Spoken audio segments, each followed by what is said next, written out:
A lot of students can't continue their education because a lot of factors. Assalamualaikum warahmatullahi wabarakatuh. Good morning, ladies and gentlemen, the excellency, the educators. Firstly, I'm Syifa Nurazizah as the first speaker from the affirmative team from INSAN CENDEKIA BENGKULU Tengah.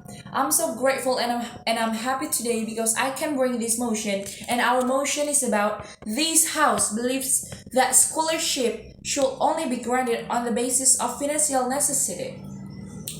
The something you have to know is the scholarship is a type of financial assistance provided directly by the college where you will study. As example, there are many colleges in the US that provide this kind of assistance. There are some benefits of this scholarship: financial benefit, educational benefit, career benefit, and the personal benefit. First one is career benefit. When you get the competitive scholarship, you are worth listing on your resume and can help you stand out when you search for a job in the future. Second one is personal benefit. The money from the scholarship help us to more selective in how we spend for free times, opportunity, chance, etc. The third one is financial benefit. It allows the students to go into fields like law or medicine major that require postgraduate training, or to pursue careers in public service or other areas that don't pay high salaries. And then the fourth one is educational benefit. By reducing financial concerns, scholarships also mean more time for focus on studying and learning, which can lead to be better grades and increase your chance for continuing on to graduate school. Ladies and gentlemen, I have three different arguments about this. First, all students can continue their education regardless of financial gap. And then second is tuition isn't an easy thing. And then the third is it can assist in the implementation of compulsory schooling of 8 years. We go to the first argument. All students can continue their education regardless of financial gap. We know that there are a lot of rich students, there are a lot of poor students, and not all students can be in school because they are not rich. And then the second is tuition isn't an easy thing, because we know in the education we have to buy a uniform, we have to buy a book, etc. And then the third is it can assist in the implementation of compulsory schooling of 8 years.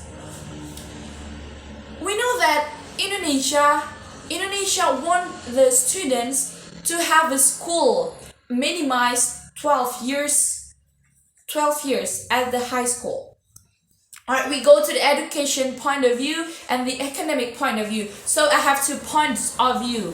First, we go to the education point of view. Nowadays, we see in our situations, COVID pandemic cases, COVID has changed human aspect, the education one, because the process of learning by virtual gives some risk.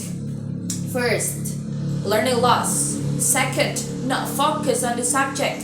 Third, late in doing the assignment, even the students don't do their assignments, etc. There are a lot of risks when we do the virtual education, when we do the virtual learning. As a fact, from the UNICEF, that there are more than 900 children are not in school.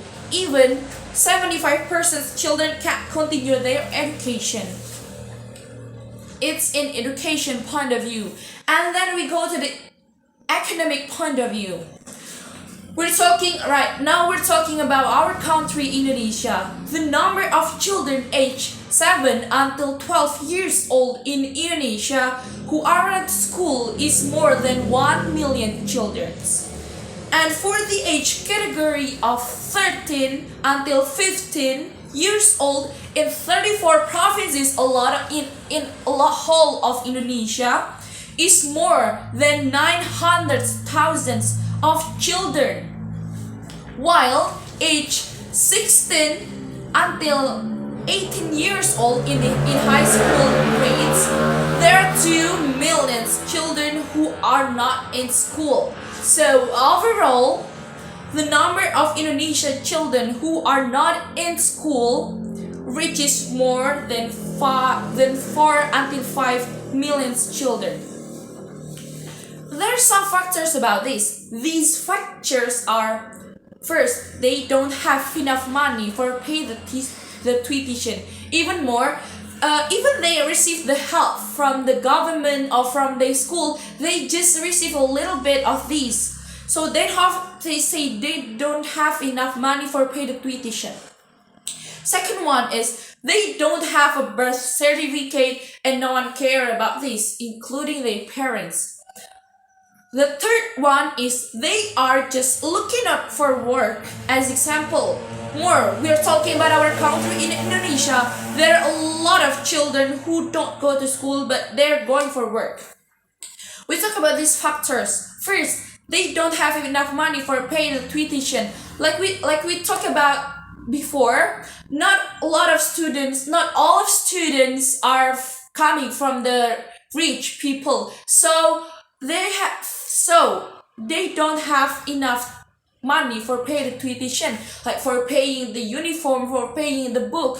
As now in pandemic situation, in the virtual lessons, they don't have money for buying a mobile phone, they don't have money for using the Wi-Fi, and they don't have money for buying a data or quota. And second, they don't have a birth certificate and no one cares about this, including their parents. There are a lot of certificate like birth certificate or family certificate, etc. They don't have it, so they can't go to school because of these factors, and no one cares about these.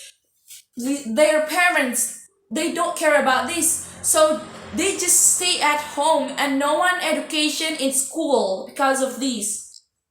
And the third one is they are just looking at for work.